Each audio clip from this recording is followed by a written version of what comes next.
Thanks for watching another episode of Builds by Bailey. Today we're going to do a little bit of paint stuff. So I've got a Camry bumper back here that we're going to go ahead and we're going to prep and refinish it. So the bottom edges of it have been scuffed pretty bad from it hitting curbs and things like that, and it's a bunch of rock chips. So we're going to go ahead and we're going to smooth the bottom edges of it up, go ahead and put a layer of filler on top of that, and then start sanding the whole entire bumper. So as you can see, the bottom of the bumper's got some rash, and the closer I get, you can see all the rock chips and stuff in it. So we're gonna go ahead and, like I said, we're gonna take the filler, put on the bottom edges down here after I scuff it up. We're gonna use 80 grit for that section, and then 180 on the DA for everything else. Now you might ask me why I don't go ahead and take these pieces apart first. It's because it's a lot more sturdy to work on it while it's together, but I will be painting this apart in pieces. So first things first, we're gonna go ahead and DA the bottom, then put some filler on it, and then DA the rest of the bumper.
So now that we have sanded down the rough spots and stuff on the bumper with 80 grit sandpaper on the DA, we're going to take our air blower and we're going to blow all the dust out of the nooks and crannies and the little fiber hairs that stick out, so that way the Bondo has something to grab onto, and it'll also allow those hairs to stick up, so when the Bondo goes on it, or filler, or whatever you want to call it, when it goes on it, it will grab a hold of it and you won't have those little hairs in the finished product. So it'll all sand down even with the filler. So we're going to do that. We're probably going to blow it off. We may even do 180 around the outside edges real quick, just so if some filler gets onto it, it doesn't come loose. And then we will spread the filler on there.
So now I have gone over and I have sanded the main portion or body of the bumper with the DA with 180 grit.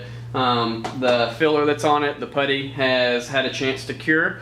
So we're going to go over it with a couple of sanding blocks with 80 grit on it, and then I've got another one with 180. We're going to knock all the high spots down on it and do all that by hand, and then come back over and make another swipe to smooth everything out. And then the bottom of the bumper should be good. After I get that done and that part sanded, then I should be able to take the bumper apart. Don't know if we'll get to that in this video or not, but we'll try. But at least the body work on the bottom of it will be, for the most part, finished.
So as you can see, I went ahead and I knocked all of that filler down. You can see in a few places where it looks like it's kind of translucent. You can see the plastic underneath. That's those little fibers coming through where it was really rough. Yeah, down here at the bottom you can tell that I didn't get any filler there. I ran out of what I had mixed, but I will get that on the next pass. But for the most part, this pass, you're just wanting to kind of knock the top of it off and smooth it down, so all those little plastic fibers in the plastic are kind of matted in that first layer of putty. So you're not really looking to sculpt it the best way possible, you're just trying to make it translucent. So the next pass that you put on top of it will actually do what it's supposed to, and you can start sculpting it the way it needs to be.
So now I have the last swipe of filler on this section. It once again didn't get all the way down to the end.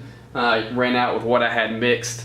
So, but it's looking really good. I can go ahead and start carving this stuff.